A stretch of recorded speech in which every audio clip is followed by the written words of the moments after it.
Chapter 29 of Maniac Magee. For most of November, Winter toyed with Two Mills, whispered in its ear, tickled it under the chin, and on Thanksgiving Thursday, Winter kicked it in the stomach. But that didn't stop the old man and the boy from joining the 10,000 who thronged to the stadium on the boulevard to see the traditional high school football game. The Arctic air laid panes of ice over crayfish edge pools of Stony Creek. The effect was opposite on human noses. Maniacs and Graysons were like faucets, and there was not a handkerchief in sight. They deputized their sleeves and they grabbed handfuls of napkins from the refreshment stand. Two Mills won the game, and it was thanks to a last-minute 73-yard touchdown pass from quarterback Dennehy to James hands down.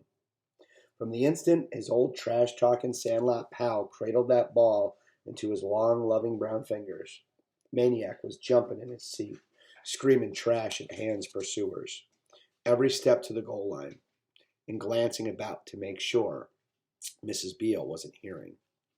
By the time they got back to the baseball room, they were nearly frozen. But the freeze was good, for it made the warmth of the little apartment all the more welcome. Within 15 minutes, the space heater had the place positively tropical, while in the toaster oven, their 5-pound Thanksgiving chicken was already beginning to brown. A pair of hot plates and a squad of pots were pressed into action, and by mid-afternoon the two were sitting down to feast of roast chicken, gravy, cranberry sauce, applesauce, SpaghettiOs, raisins, pumpkin pie, and butterscotch crimpets. Maniac thought of Thanksgivings past, of sitting around a joyless table. His aunt and uncle as silent and lifeless as the mammoth bird that they gnawed on. He said this grace: Dear God, we want to take this opportunity to thank you for the best Thanksgiving dinner we have ever had. Well, I ever had.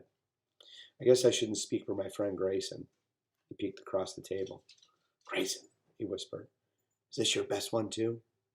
The old man opened up one eye, and he shrugged. Don't know. I ain't tasted it yet. Maniac glared and just rolled his eyes upward and hissed, Grayson! The old man flinched.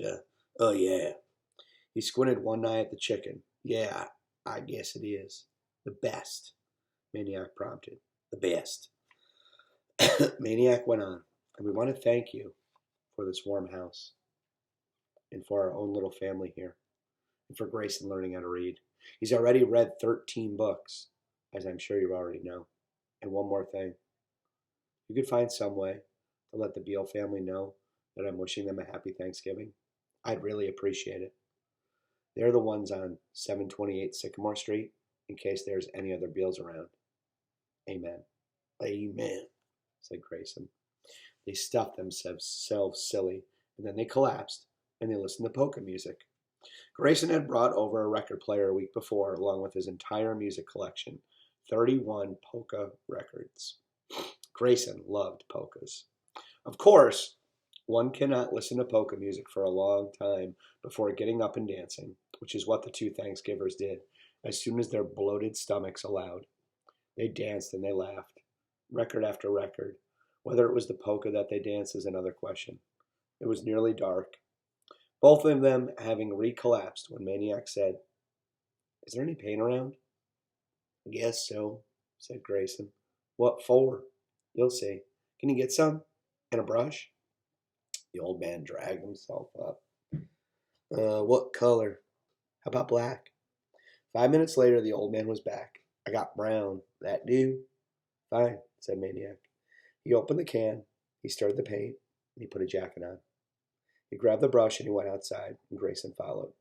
And he watched the kid paint on the outside of the door in careful strokes. 101. Maniac stepped back and he admired his work. 101, he proclaimed. 101 Bandshell Boulevard.